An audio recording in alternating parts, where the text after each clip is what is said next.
परमेश्वराला धन्यवाद देते सगळ्यात पहिलं. आणि आमच्या माता पिताला पण धन्यवाद देते. अशी गवाही आहे माझ्या जीवनात का म्हणजे आमच्या पास्टरनी ना खरंच जे ते बोलते ना खरंच ते पूर्ण होतं आहे. देवले त्यांच्याद्वारे कार्य करतो. म्हणजे गौरवची अशी गवाही आहे का तो मला आई पण म्हणत नव्हता आणि डोक्यावरून हात पण फिरायचे ना कधी तो मला हे करायचा असं नाकारायचा. म्हणजे माहीत नाही त्याला काय झालेलं. आमचं थोडं वातावरण पण खराब झालेलं. लय देवान म्हणजे आमचे मम्मी पप्पा आहेत ना आत्मिक लय म्हणजे त्यांची किती पण बडाई करू ना तर कमीच आहे. लय म्हणजे सांगू नाही शकत. माझ्या जीवनात लयच मोठी गवाही आहे. गौरव मला कधी आई म्हणत नव्हता पण देवानी त्यांच्या पास्टरच्या द्वारे जे बोलले ते त्यांचं सगळं झाले म्हणून प्रभू येशूला धन्यवाद देते. Praise Lord. प्रभूच्या नावाला धन्यवाद देते. माझ्या आत्मिक माता पित्याला पण धन्यवाद देते आणि सिस्टर ब्रदर यांना पण धन्यवाद. प्रभू खरोखरच महान कार्य करणारे जीवित परमेश्वर आहे. आणि खरोखरच या फॅद ऑफ लाईट मिनिस्ट्रीला 18 वर्ष झाले आणि मला पण 18 वर्ष झाले म्हणून प्रभूला धन्यवाद देते.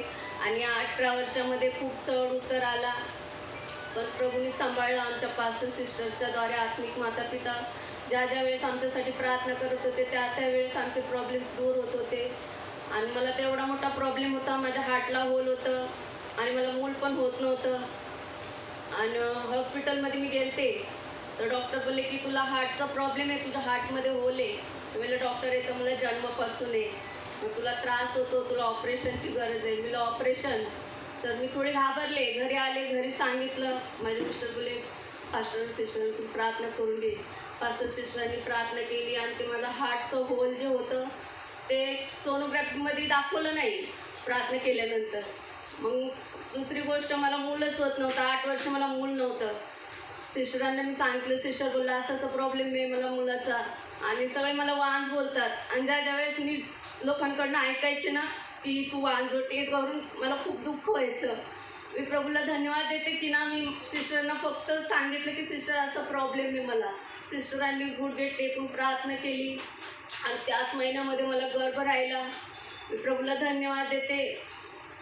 माझे मिस्टर पण खूप वाईट याच्यामध्ये होते, रिलेशनमध्ये होते आणि ते प्रभूवर विश्वास नव्हते ठेवत. आणि त्यांना एवढं सैतानाने जखडलेलं होतं ना की ते विश्वास करायला मागतच नव्हते. आणि ते मला सारखे बोलत होते तुझा प्रभू काही मूल देणार आहे का. मला विश्वास ठेवा बोललं. न होणारं काम पण परमेश्वर करतो. आणि खरंच त्यांनी मग ज्या वेळेस मला गर्भ राहिला त्यावेळेस त्यांनी विश्वास केला की खरोखरच तुझा प्रभू आहे. मी प्रभूला धन्यवाद देते. धन्यवाद देते मी प्रभूला. ज्या वेळेस माझी डिलिव्हरी होणार होती त्यावेळेस डॉक्टर मला बोलले की तुझी डिलिव्हरी नॉर्मल नाही होणार. माझ्या मिस्टरांकडे 3-4 पेपरवर सही करून घेतली. तो पुन्हा माझा हार्टचा जो प्रॉब्लेम होता तो हार्ट तिथं त्यांना दाखवायला लागला. आणि मला बोलायला लागले की तुम्हाला म्हणजे माझ्या मिस्टरांना बोलायला लागले की ही डिलिव्हरी तुमच्या जिम्मेदारीवर आहे, आम्ही जिम्मेदार नाही याला. कारण की तुमच्या मिसेसला हार्टचा प्रॉब्लेम आहे आणि तिचा हार्ट बरोबर चालत नाही आहे, कधी पण काय पण होऊ शकते. माझ्या मिस्टरांनी पास्टर सिस्टरांना फोन केला आणि पास्टर सिस्टरांनी प्रार्थना केली. आणि त्याच वेळेस ना प्रभूनी धन्यवाद देते प्रभूला. त्याच वेळेस माझी डिलिव्हरी नॉर्मल झाली. कारण मला माझी सिझर पण होत नव्हती. कारण सिझर पण डॉक्टर बोलले आम्ही नाही करू शकत आणि तुम्ही तुमच्या रिक्सवर ही डिलिव्हरी होई करू. पण प्रभूला धन्यवाद देते. त्याच्यामध्ये पण प्रभूंनी सांभाळलं. दुसरी गवाही माझा मोठा मुलगा जेम्स. त्याला एवढा प्रॉब्लेम होता की तो मिनटाला सेकंडला चक्कर येऊन पडायचा. तो पशीतून उतरला तरी पडायचा आणि रस्त्यावर चालत जरी असलं तर पडायचा. त्यावेळेस पण पास्टरांना सांगितलं. पास्टर आणि सिस्टरांच्या मुखातून एकच शब्द निघतो की सिस्टर तुम्ही टेन्शन नका घेऊ. आणि खरंच ज्या वेळेस माझ्या आत्मिक माता पितांनी प्रेयर केली त्या दिवशी माझ्या लेकराला प्रभूंनी चंगाई दिली आणि त्याला कधी कुठल्या प्रकारचा त्रास झाला नाही. त्याचप्रकारे तिसरी गवाही माझ्या जॉनची आहे. माझा जॉन सायकल चालवत होता. 10 वर्षाचा माझा मुलगा आहे. सायकल चालवत होता गेल्या वर्षामधली. आणि सायकल चालवत असताना तो असं पडला ना, स्लिप झाली त्याची सायकल. त्याचं पूर्ण बोट गेलं. डॉक्टरांकडे मी घरात नव्हते, माझे मिस्टर नव्हते, माझा मुलगा पण नव्हता, मोठा मुलगा तो एकटाच होता. आणि त्याला रस्त्यावरचे व्यक्ती त्याला दवाखान्यात घेऊन गेले. दवाखान्यात घेऊन गेल्याच्या नंतर त्यांना विचारलं की हा मुलगा कोण आहे. तर ते 2 व्यक्ती बोलले की आम्हाला माहिती नाही हा मुलगा कोण आहे, आम्हाला रस्त्यावर सापडलं आहे आणि याच्या हाताला असं. तर ते डॉक्टर बोलायला लागले की याला तुम्ही मोठ्या हॉस्पिटलमध्ये घेऊन जावं कारण याचं बोट कापायला लागेल. तर ते बोलले आमचा कोण आहे नाही, तो आम्हाला रस्त्यावर भेटलेला आहे, आम्ही कसं घेऊन जाणार. तर प्रभूला धन्यवाद देते. त्याला एवढं लागलेलं होतं पण तरी पण आहे ना प्रभूने त्याला एवढं सांभाळलं. त्यांनी थोडं पण म्हणजे असं रडत नव्हता, काय नव्हता, तो शांतपणे त्यांच्यासंग चालला होता. आणि ते लोक मोठ्या हॉस्पिटलमध्ये घेऊनच जाणार. तर तेवढं तो बोलला की नाही माझे मम्मी पप्पा नाही आहेत, मी तुमच्या संग नाही येऊ शकत, मला घरी सोडा, मला काय झालेलं नाही आहे, मला पट्टी मारा आणि मला घरी सोडा, मी तुमच्या संग नाही येणार मोठ्या हॉस्पिटलमध्ये. तर त्यांनी पट्टी मारली आणि त्याला रस्त्यावर सोडलं.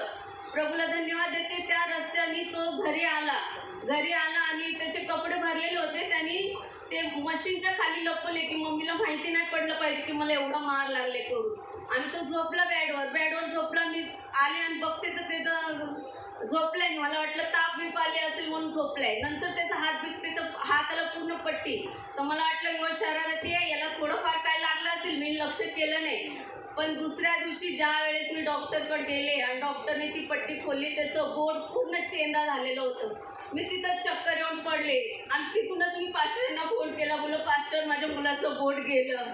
तर पास्टर मला बोलायला लागले सिस्टर रडू नका, तुम्ही का रडताय ना, काय नाही होणार, तुम्ही प्रभूवर विश्वास ठेवा.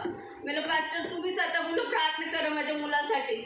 आणि ज्या वेळेस मी त्या डॉक्टरकडे गेले तो डॉक्टरसुद्धा मला बोलायला लागला की बाई आता याच्यामध्ये किडे पडणार, तू घेऊन जा तुझ्या मुलाला मोठ्या हॉस्पिटलमध्ये घेऊन जा. मला मोठ्या हॉस्पिटल घेऊन जाऊन काय करणार बोललं. तर बोला की ते बोट काढून टाकते तुझ्या मुलाचं, तुम्ही लक्ष दिलं नाही मुलावर. तुम्ही तिथं बोलले की प्रभू डॉक्टरला एक क्षमा मागण्यापेक्षा प्रभू मी तुला क्षमा मागते, मला क्षमा कर, मी माझ्या मुलावर लक्ष दिलं नाही. पास्टरांना प्रार्थना करायला सांगितली. पास्टर बोलले सिस्टर बोलले की टेन्शन घेऊ नको, त्याचा बोट ठीक होईल. आणि खरंच मी त्या डॉक्टरांना बोलले डॉक्टर तुम्ही फक्त त्याला पट्टी मारून द्या, मी बघेल त्याला घेऊन जाईल हॉस्पिटलमध्ये. त्याच्या पप्पांना पण सांगायची माझी इच्छा होत नव्हती कारण की ते पण ओरडतील, ते एक प्रेशर, मग एकदम टेन्शनमध्ये आलेली. आणि दुसऱ्या दिवशी पास्टरांनीकडे गेले, प्रार्थना केली. पास्टरांनी तेल दिलं. ते तेल ज्या वेळेस त्याच्या हातावर मी ओतलं बघा माझ्या मुलाचं बोट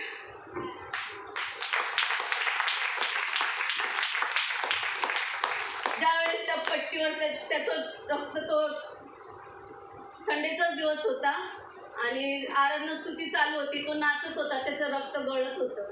हाच कोट होता त्याच्या अंगावर आणि त्याचा कोट भरला होता रक्ताने. पण त्यांनी मला सांगितलं नाही.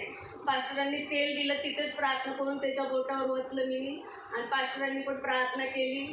आणि घरी आलो आणि त्याच दिवशी डॉक्टरांकडे जायचं होतं पट्टी बदलायला. त्याला मी घेऊन गेले पण डॉक्टर चकित झाला. तो काय असं कार्य म्हणजे काय असं तुम्ही या मुलाचं म्हणजे काय ऑइली दिसते याचा बोट. ते मला हां बोललं. डॉक्टर बोललं आमच्या पास्टरांनी प्रेयर करून ना त्याच्यावर तेल सोडले. तो मला खालीवर बघायला लागला. मला लागला तुम्ही विश्वासू आहेत. मला हा विश्वासू आहे. बोला त्या देवानेच तुमच्या मुलाचं बोट चांगलं केलं आणि याच्या पुढे बोलता तुमच्या मुलाचं बोट कापायला नाही लागलं. तर धन्यवाद. मैं पापा को धन्यवाद देती हूँ. मेरी बेटे की गवाही है, ये मेरा बेटा है. जब मैं इस मिनिस्ट्री से जुड़ी हुई 5-6 साल हो गए. मेरे बेटे को दुष्ट आत्मा का प्रॉब्लम होता था. मैं 2 साल बहुत प्रॉब्लम में थी. मैं हिंदू परिवार से आई हूँ. मैं प्रभु यीशु को नहीं जानते थे. पहला मैं इनकार करती थी वो तो क्रिश्चियन लोग का भगवान है, मैं ऐसे इनकार करती थी कोई भी मुझे बताता था. पर मेरे बेटे को जब दुष्ट आत्मा का प्रॉब्लम हो गया, मैं हर दरगाह मस्जिद विदेश सब गया. बम्बई का मैंने एक भी दरगाह नहीं छोड़ा, एक मस्जिद नहीं छोड़ा, मंदिर नहीं छोड़ा, डॉक्टरों को नहीं छोड़ा, प्राइवेट बोलो म्यूनसिपलिटी बोलो, हर एक मैं हॉस्पिटल में गया मेरे बेटा के लिए. मैंने 3-4 लाख रुपए मेरे बेटे के लिए खर्चा किया पर कुछ भी नहीं फ़र्क पड़ा. पूरा उसकी बॉडी का रिपोर्ट कराया पर रिपोर्ट में नॉर्मल होता था, कुछ भी मतलब बीमारी नहीं आता था. खुद डॉक्टर लोग हैरान था. तो डॉक्टर लोग बोलता था तुम्हारा बेटा को कोई डरा रहता है, मतलब फैमिली से कोई डराता होगा इसके लिए ऐसा प्रॉब्लम होता है, या स्कूल से कोई डराता रहेगा इसके लिए ऐसा प्रॉब्लम होता है. मैं स्कूल भी चेंज करके देखा तभी भी मेरे बच्चों को सेम प्रॉब्लम होता था. जब स्कूल में जाता था वो बेहोश हो जाता था, जैसा होता था कि वो मर गया ऐसा हो जाता था. घंटा वो होश में नहीं आता था. फिर मेरे को प्रभु यीशु के बारे में एक जन ने प्रचार किया, ऐसा बताया मुझे, मतलब चर्च में तो वहाँ पर प्रार्थना होएगा तो तुम्हारा बच्चा अच्छा हो जाएगा. मैं सब जगह जाकर थक चुकी थी, मेरे पास कोई आशा ही नहीं था. तो मैंने बोला सब जगह पर तो गई वो कोई आशा ही नहीं मेरे पास, अभी जाओ तो क्या एक लास्ट में जाकर देखता हूँ चर्च में क्या होता है. फिर मेरे को एक सिस्टर ने लेकर गया फेथ टू फ्लाई मिनिस्ट्री के जरिए। वो सिस्टर ने मेरे को प्रचार किया, उन्होंने लेकर गया। जब मैं वहाँ पर गया, हमारा आत्मिक पिता आत्मिक मम्मा ने वहाँ पर मतलब प्रचार कर रहा था। वहाँ पर पहला प्रचार मैंने सुना, जो परमेश्वर ने तुमको बना वो परमेश्वर के पास तुम आए हो। तो मेरे को थोड़ा अंदर से कुछ अच्छा लगा, मतलब जो परमेश्वर ने हमको बनाया, मैं वो परमेश्वर के पास आया तो फिर मेरे बच्चों की मेरी चिंता नहीं, क्योंकि ये मेरे बच्चों को भी तो वही परमेश्वर ने बनाया। थोड़ा मेरे अंदर फेद हो गया। फिर तीसरा दिन में मेरे बच्चों को फिर सेम प्रॉब्लम हो गया। जैसे मैं स्कूल छोड़ने गई तो बेहोश होकर गिर गया, 1 घंटा तक होश में नहीं आया। फिर मैं, मेरा हस्बैंड, मेरे बच्चों को लेकर मैं अपने आत्मिक पिता के घर पर गए लेकर जाकर। हम लोग डॉक्टर के पास नहीं गया, उनके घर पे गए इसको लेकर। बेहोशी की हालत में था, ऐसे हम लोग गाड़ी पे बिठाकर उसको लेकर गया। जब हमारे आत्मिक पिता ने वहाँ पर प्रार्थना किया, मेरे बेटे के ऊपर हाथ रखकर प्रार्थना किया, 1 सेकंड में मेरा बच्चा ना होश में आ गया। फिर मेरा फेथ बढ़ने लगा। फिर मैं तब से लेकर अभी मेरे को 5-6 साल हो गया मैं फेथ टू लाइफ मिनिस्ट्री से जुड़ी हुई हूँ। परमेश्वर इतना अद्भुत तरीके से मेरे जीवन में कार्य है कि मेरा सोच के बाहर है। मेरे बच्चों को भी चंगाई दिया। मेरे 2 बेटे हैं, मेरे बड़े बेटे को भी ऐसे सेम प्रॉब्लम होता है, दोनों को मेरा सेम प्रॉब्लम था। मेरे बच्चों को बेहोश हो जाते थे, घंटों तक होश में नहीं आते थे, ऐसा प्रॉब्लम था। परमेश्वर ने अद्भुत तरीके से मेरे बच्चों के जीवन में कार्य किया, उन्हें चंगाई दी, उन्हें अच्छा भला रखा। जब जो पढ़ने जाता था ना, तब तक उनको ऐसा प्रॉब्लम होता था, पढ़ नहीं पाता था। 3 साल तो वो लोग पढ़ाई नहीं किया, मतलब जब भी स्कूल में जाता था बेहोश हो जाता था, ऐसा कुछ ना कुछ प्रॉब्लम होता था, पढ़ नहीं पाते थे वो लोग। फिर फेथ टू फ्लाई मिनिस्ट्री के जरिए, हमारे आत्मिक मम्मी पापा के जरिए बहुत अद्भुत तरीके से परमेश्वर मेरे जीवन में कार्य किया, मेरे बच्चों लोग के जीवन में कार्य किया। मैं मतलब बहुत गलत व्यक्ति थी, मैं चोरी करती थी, झूठ बोलती थी, लड़ाई करती थी, झगड़ा करती थी। परमेश्वर ने मुझे उस बातों से छुड़ाया, मेरा उद्धार किया, मेरे बच्चों लोग का उद्धार किया। इस मिनिस्ट्री के जरिए मैं बहुत आशीष पाई हूँ, आत्मा में भी आशीष पाई हूँ और शारीरिक भी। मतलब मैं गरीबी की हालत में थी, परमेश्वर ने मुझे धन से भी ब्लेस किया, गाड़ी से ब्लेस किया, घर से ब्लेस किया। इसके लिए मैं परमेश्वर को करोड़ों लाख धन्यवाद करती हूँ। ये मेरा आत्मिक मम्मी पापा की मेहनत है, जैसे जैसे वो लोग हमको सिखाते, वो हमारे लिए प्रार्थना करते, वो उनकी मेहनत है। परमेश्वर ने ऐसा इतनी अच्छा आत्मिक पिता आत्मिक माँ ने मेरे जीवन में दिया, इसके लिए मैं परमेश्वर को करोड़ों लाख धन्यवाद करती हूँ। इस मिनिस्ट्री से मैंने बहुत आशीष पाया, मैं इसके लिए परमेश्वर को धन्यवाद करती हूँ।